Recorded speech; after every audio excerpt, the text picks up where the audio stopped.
పేదలకు విద్య, వైద్యం సంతృప్తిగా అందించడమే లక్ష్యంగా వైఎస్ఆర్సీపీ ప్రభుత్వం పనిచేస్తుందని, అదేవిధంగా సంక్షేమ పథకాలన్నీ గడప వద్దకే సంక్షేమాన్ని అందించిన ఘనత జగనన్న ప్రభుత్వాన్ని మళ్లీ గెలిపించుకోవాలని ఆత్మకూరు శాసనసభ్యులు మేకపాటి విక్రమ్ రెడ్డి అన్నారు. ఆదివారం అనంతసాగరం మండలం యాకర్లపాడు, ఎగువపల్లి, గుడికుంట, చిలకలమరి గ్రామాలలో ఎన్నికల ప్రచారాన్ని నిర్వహించారు. ఈ సందర్భంగా ఆయన స్థానిక నాయకులతో కలిసి ఇంటింట ప్రచారాన్ని నిర్వహించారు.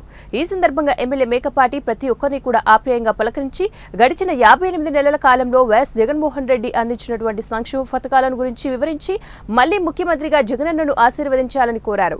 అనంతరం ప్రచార రథంపై నుండి ప్రజలను ఉద్దేశించి ఎమ్మెల్యే మేకపాటి విక్రమ్ రెడ్డి మాట్లాడుతూ గతంలో తనకు అత్యల్ప మెజార్టీ వచ్చిందని, ఈ దఫా అత్యధిక మెజార్టీ వచ్చేలాగా ప్రజలందరూ కూడా ఆశీర్వదించాలని కోరారు. పెన్షన్ తీసుకోవడానికి ఈ రోజు ఎంతో అవస్థపడతా ఉన్నాం.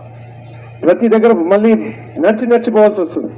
ఆ లోకేష్ వాళ్ళ యువ నాయకుడు ఒక మాట చెప్పారు, మీ అందరు గమనించారో లేదో, టీవీలో చూశారు. ఆయన వచ్చేదంట, ఆయన వస్తే వాళ్ళ కౌన్సిలర్ ఇస్తేనే పెన్షన్ వస్తుందంట. ఆయనకి మీరు మళ్ళీ సలాంలు కొడితే అప్పుడు మళ్ళీ మీకు పెన్షన్ వస్తుందని చెప్పి ఇప్పుడే హెచ్చరిస్తా ఉన్నారు. ఇవన్నీ గమనించి తప్పకుండా ఈ వచ్చే మే 13 మీ అందరికీ 2 ఓటు హక్కులు ఉన్నాయమ్మా. ఒకటి ఎమ్మెల్యేకి, ఒకటి ఎంపీకి.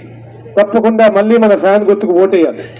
ఫ్యాన్ గుర్తుకు ఓటేసి మళ్ళీ ఎమ్మెల్యేకి కానీ మన ఎంపీకి కానీ విజయసాయిరెడ్డి కూడా నంబర్ 2 ముఖ్యమంత్రి తర్వాత విజయసాయిరెడ్డి గారు ఎంత ముఖ్యమో మన పార్టీలో అంత ముఖ్యం. అంటే ఈరోజు నెల్లూరు ఎంపీగా వచ్చి మన ప్రాంతానికి ఎంపీగా వచ్చారంటే రాబోయే రోజుల్లో మనకి ఏం కోరుకున్నా కానీ ఆయన